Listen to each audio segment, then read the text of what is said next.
And we're talking with Will Chamberlain, the senior counsel for the Article 3 project. You all are familiar with Article 3 project. Mike Davis has been on this show several times to talk about the lawfare going on against President Donald J. Trump and how it's destroying the judicial and the legal system in the United States. Will, welcome to the Rob Maness Show for the first time. Good to be with you, Rob.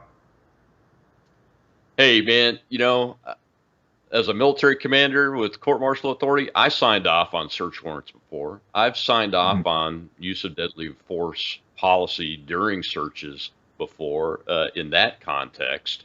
I have not done that on the federal system and everything, but my goodness, I mean, my view is that some people are saying this is boilerplate.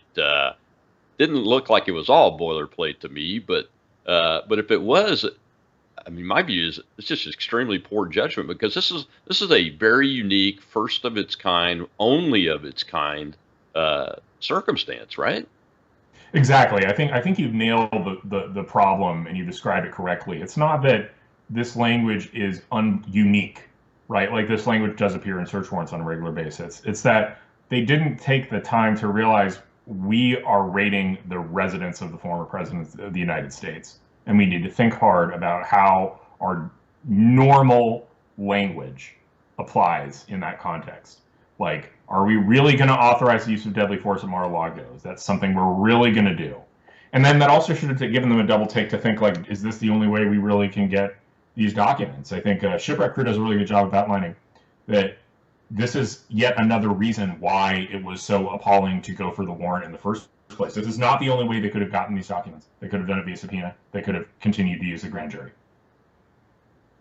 Oh, absolutely. And it just opened it up. You heard Steve Bannon there, and he's not alone in this. Was this an assassination attempt on the president or an attempt to get somebody else? I mean, it's just the poor judgment part of this is in the extreme. It's almost as if they don't want to acknowledge that the man was actually president of the United States and that they're required to protect him. I mean, this document talks about engaging the Secret Service protection detail, engaging the POTUS, the former president of the United States, if he shows up. So I've heard the argument that, well, he wasn't even scheduled to be there. They know that and all that. But when you look at the actual writing in the plan, they had a contingency laid out if he did show up and how to deal with the Secret Service protection team. Well, there's a law that says that U.S. government personnel are required to protect the former president and their immediate family from kidnapping, attempted assassination, etc. How do you reconcile that craziness? I mean, I think it fits part of a consistent theme that goes throughout all of the Trump prosecutions. That theme being they don't care that he was the former president and they're not adjusting their approach because of that. And they're wrong for failing to adjust their approach. I mean, think about the presidential immunity issue. They've just been unbelievably flippant about the consequences of prosecuting a former president for his acts in office. They just went ahead and did it and said, oh, it would be fine. And I mean, and then they thought, oh, we can just rush this before the election. It's like, no, you're actually coming up with, we've never done this before in our history. And the scope of presidential liability for presidents really affects how the entire executive branch functions. And the idea that this novel question wouldn't require a lot of thought and judgment and discretion, it's ridiculous. I mean, especially in this specific case, I've dealt with every classification level, compartmented programs, even unacknowledged programs, which are so secret you can't acknowledge them. I'm very familiar with the rules and the law and who can do what. When you're a president of the United States, you are the ultimate classification and declassification authority, and you have no requirement to follow an administrative process written down by your subordinates, none whatsoever. Right. So if he personally picked up the boxes and took them with him, he was still president of the United States when the airplane left Washington, D.C. And if those packages were on that aircraft or they had already departed before the oath of office was taken by the next guy, he had all of that power And to bring a case like this, I mean, it's just so full of holes. And I've seen legal folks, and look, I'm not an attorney. I've just done this stuff for 30 plus years, and I know it because I didn't want to go to jail, you know. Right. But I've seen a lot of attorneys say this is their best shot at getting him, and et cetera. Why are they saying that? I guess is my question to you in the context of what we're hearing about today. And I know we're going to get more unredacted information out of these motions and those kind of things. So it's very top of the mind for folks like me who have dealt with classified before and know what the president's power is. I think the reason people would assess the Mar-a-Lago documents case as having the highest chance of leading to a conviction is because it's the least novel legal theory, is the way to think about it. So think about how wild and unprecedented the theory in New York is, and think about the same thing for the January 6th cases, this sort of vague conspiracy against rights statute. And then you compare that to the allegations in the Mar-a-Lago case. The allegations are actually things that you see in other cases, like kind of obstruction of justice, and the sort of alleged facts there are that President Trump directed somebody to delete some video that was under subpoena. I mean, the court system in general has dealt with deleting evidence under subpoena or destroying evidence under subpoena very, very regularly over a long period of time. So given that those are the allegations, you think to yourself, okay, this has the highest probability of success because they're not going wildly out on a limb with the legal theory in and of itself.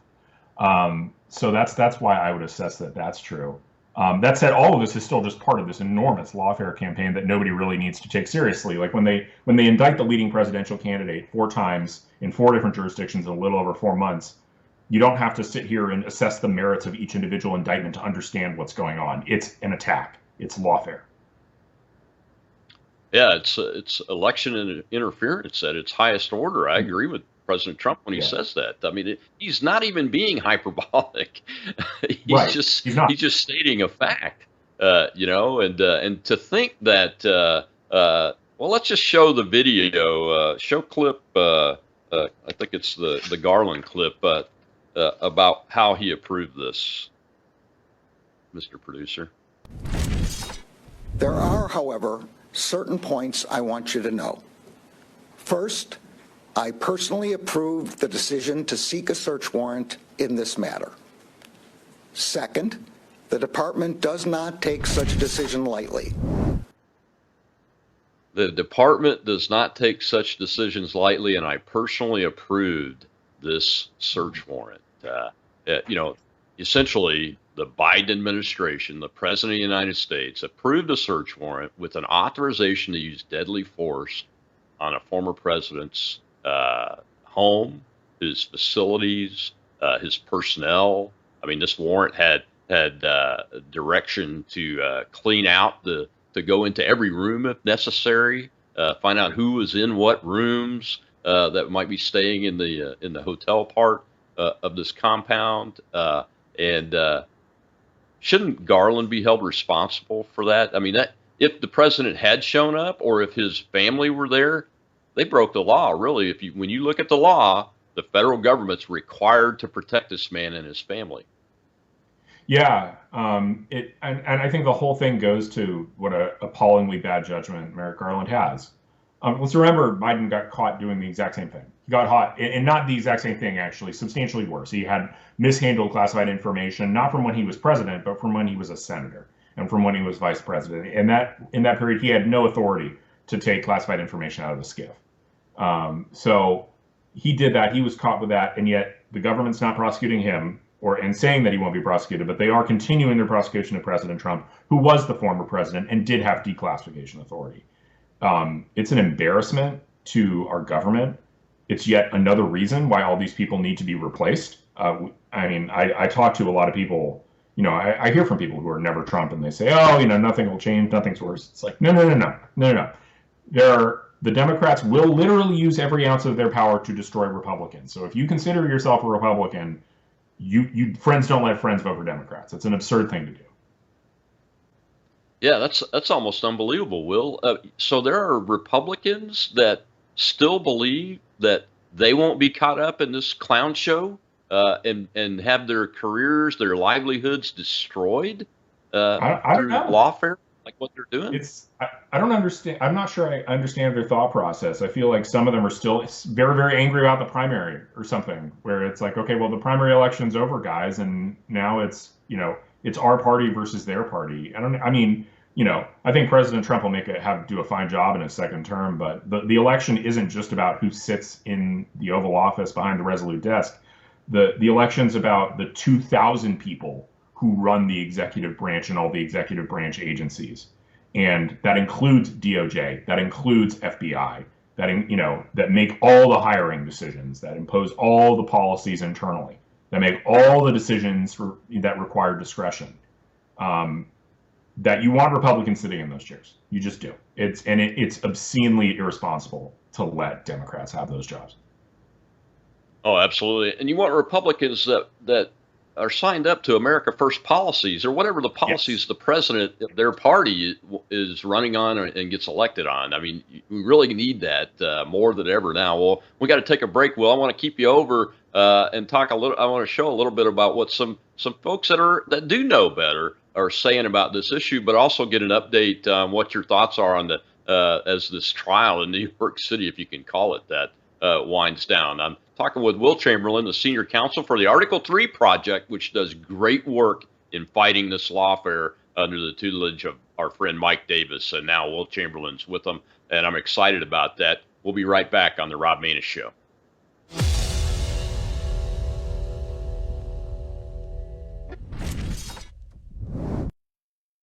Consumers often ask, what should I expect when I take the Bella Grace elixir? And the answer's varied. It really depends on what your health and wellness needs are. I would consider this as your foundational core product for a whole range of health and wellness issues. Let me give you a few examples. If you're a little bit older and you have some joint health issues, some problems with mobility and discomfort, the elixir is going to be your best friend. If you have some skin health issues, wrinkles, hydration, aging, all of those elements are going to be benefited from the elixir, including age spots. Now, if you're in a younger demographic, maybe visual health is where you need some assistance. Eye fatigue, dry eyes, all of those are going to be benefited by the elixir. It's a core product because it benefits so many.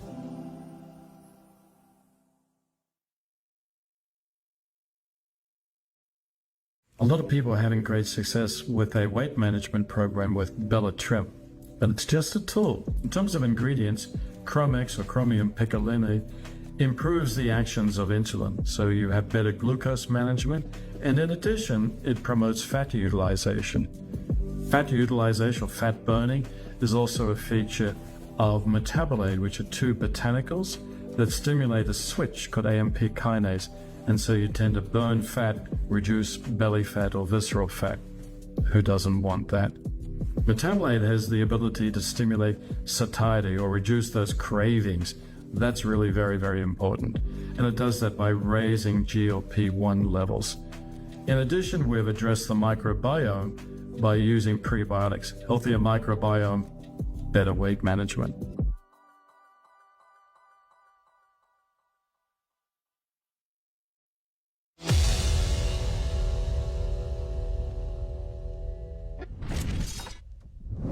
Nothing about this is normal. When you're executing a search warrant and you have a coordinating federal agency, you coordinate with them. You are on the same team, even though they are protecting the president. The president wasn't at Mar-a-Lago. That was why they chose to execute the search warrant then. And remember, Mar-a-Lago is one of the most secure places in the world. Listen, if they were looking for a serial killer who they thought was hiding there, yeah, it's maybe a little different. But they were looking for a box of documents. So what was the thinking here? What do you think happened? I have no idea. I have no idea why they wouldn't coordinate with the Secret Service. But to even have medics on scene in case, that's what we've heard, in case something went wrong, that's outrageous. Okay, so you are the former Florida Attorney General. Yes. The current U.S. AG Merrick Garland said that he personally approved of this raid on Mar-a-Lago. So realistically, does that mean that AG Garland looked at the search warrant, saw the words shoot and kill, and gave it the rubber stamp? Absolutely. If he said he personally approved.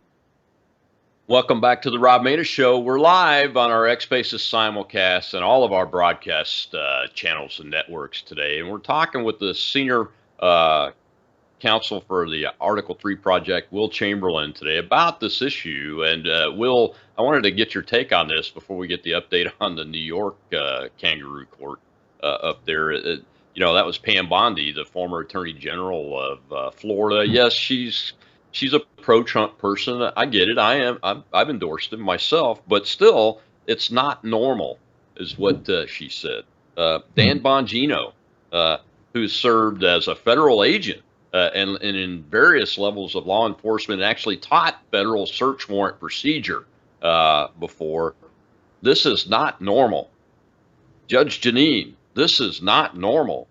When you have people like that, and then you have some of the former feds, like Shipwrecked, saying, hey, this is just boilerplate, it's standard operating procedure. Why are we seeing such a disconnect between folks that are professionals that have worked this system? I wanted to get your take on that to maybe help our viewers understand what the heck's going on. Yeah, I don't know. And honestly, I have a lot of respect for all the people you mentioned. Like, I've worked personally with Shipwreck Crew, and, I have plenty of respect for Dan and the others. So I don't really know, I'd have to do my own work to really get a sense of how regular this sort of thing is. But I think the right move is to just take it to a higher level. Like, it's not that whatever, whether this language was extremely standard or a little unique or whatever, it doesn't matter. The point is they shouldn't have raided Mar-a-Lago. That was a ridiculous thing to do. It's a ridiculous thing because you're bringing federal agents in to raid a property, and it's the property of the former president of the United States, and it's over documents that he had some right to, and that whatever dispute you had over them could have been resolved through normal, through less aggressive means, right? And yet you're sending police in there, agents in there, like he's some drug dealer. It's ridiculous. Yeah, I mean, every time I've ever done an operation that involved life and limb, whether it was me bombing a target or me signing off on my own search warrants under the military law system as a commander, I do an operational risk assessment. And it just seems to me that these guys and gals, all the way from President Joe Biden on down, because we have evidence that shows he is involved, or at least his White House executive offices are involved, AG Garland, if they did an operational risk assessment, they need to readjust their ORM processes because the risk of this creating a death or an injury on somebody, especially the president or his family, is just through the roof, right? Yeah, no, there's a huge risk to doing this, to the stability of the country, to the respect that you're supposed to deem between, the respect between the parties. Yoram Hazony, I don't know if you're familiar with him, but he's an Israeli author, head of the Edmund Burke Foundation, which is, a primary exponent of national conservatism around the world. But he had a really good insight once. He said, democracy is reliant on there being a certain amount of honor that each party bestows on the other, right? And I guess the peaceful transition of power would be an example of that basic honor. Like, you win, we respect that you got in, we're not constantly trying to impeach you or remove you, and vice versa. And search warrants on former presidents from the other party is the classic complete dishonor, right? It's the kind of thing that triggers the cascade that can ultimately lead to the end of democracy. Democrats constantly talk about, we need to preserve our democracy. Meanwhile, they are engaged in this unbelievably aggressive lawfare campaign to jail Republicans. It's like, what do you think that world looks like if it continues, if it doesn't stop? Right? It doesn't look like a continuation of the constitutional republic. That's not what it looks like. This is what, when people talk about banana republic, that word gets thrown around, but that's what happens in banana republics, where losing power means you go to jail. And I think we're headed that way. And I will say this, we can't unilaterally disarm, right? If Democrats will absolutely have to pay a price for this next time around. And when President Trump gets back into office, there will need to be indictments of Democrats. They will need to feel their pain of their own rules. I hope that eventually we can get to a settlement where we stop doing this.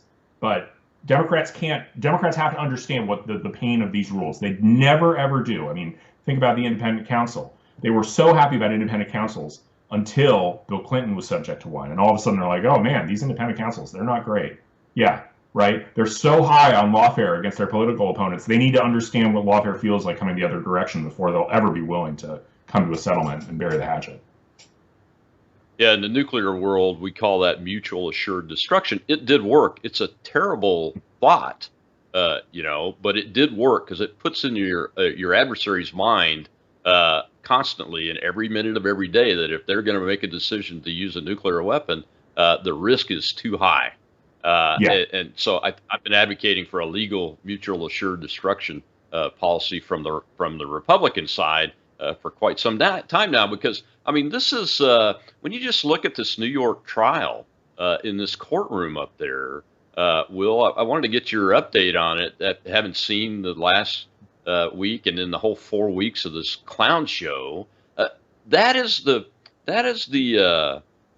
preeminent reason why I'm so concerned, and average citizens like me, we're just highly concerned that we're watching a train wreck that results in the destruction of the republic, the constitutional republic, that the people that are in these rooms are all sworn to support and defend.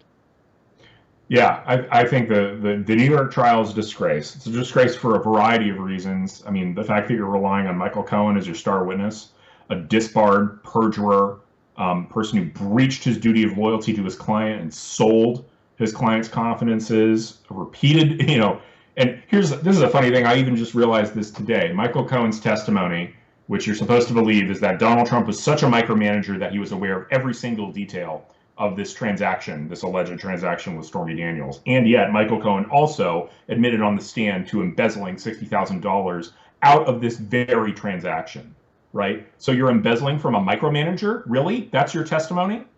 Like, maybe the real truth here is the obvious truth, which is Donald Trump was not micromanaging every single transaction in the sub six-figure range, and that therefore there is no way there was a crime here. Yeah, I mean, in criminal law, don't you have to demonstrate to a jury what's it called, mens rea, the mindset of conducting a crime, committing a crime in the trial? Isn't that a requirement in criminal law? Yeah, and it's even more complicated in this specific trial because this should have been charged as a misdemeanor if it were going to be charged at all, but the statute of limitation would have barred that, so they had to make it a felony. To make it a felony, they had to say that the falsification of business records was in service of another crime, which means that Donald Trump's intent has to be both that he knew that he was trying to falsify business record and that he was doing so to commit a federal election law violation. So you have to prove both of those intent elements, that both of those things were in Trump's mind. And the only testimony they have for any of that is Michael Cohen, who, of course, is perfectly willing to lie on the stand to achieve his personal goals, which include President Trump's incarceration. Yeah, I'm glad you brought up the federal election law violation because the judge had an opportunity to have a witness for the defense testify, an expert witness, and he pretty much shut him down, didn't he? Yeah, I mean, and that's a mistake that's pretty common in complicated cases like this, because the normal circumstance is that the judge is the expert on the law and gives the law to the jury, so they don't need expert witness testimony on the law. But because this crime is unique and has this intent element about an unrelated federal crime that the judge is not an expert in, expert testimony would have been smart. But even further, his failure to stop normal witnesses like Michael Cohen from testifying about what constituted a federal election law violation was a really big mistake. Like, if you're going to say, oh, we don't need any legal experts, I'm the expert on the law, but then you're going to let effective lay people, right? Michael Cohen's not even a lawyer anymore. Lay people testify about what's an election law violation and not give any meaningful clarity. You're doing a terrible job as a judge and a huge disservice to the defendant.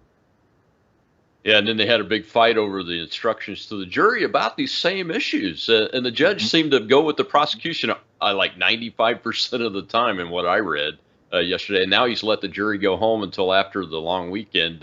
What are your thoughts on how this is going to end? I mean, it's going to be up to the jury, and the jury will have the ability to acquit him. They should, because the prosecution hasn't proved its case beyond a reasonable doubt. The prosecution has not proved any of these intent elements beyond a reasonable doubt, because their only evidence is Michael Cohen's testimony, and it's not credible. He's not a credible witness. That should have been enough for the judge to dismiss the case. But I think there's still a pretty strong chance of an acquittal. I don't think there are going to be 12 unanimous voices for throwing out the law and just convicting Trump come hell or high water. And I hope that that's the end result here will be a very just acquittal. Yeah, it'll be interesting to see what the two lawyers do, because eventually we'll find out. Well, Will, thank you so much for coming on, especially short notice, the show today. Our audience is very interested in this. They're following it very closely, and I appreciate you guys' work. And folks find you on social media. What are your coordinates? So I'm at Will Chamberlain on social media, and then you can follow the Article number 3 project on Twitter. And also go to a3paction.org. That's where, if you want to engage with your legislator, which is like the most effective way to make your voice heard, we can provide a portal that allows you to just do that and send an email on a topic that's important to you with just a few clicks. So a3paction.org. Very good opportunity to make a difference. All right. Thanks, Will.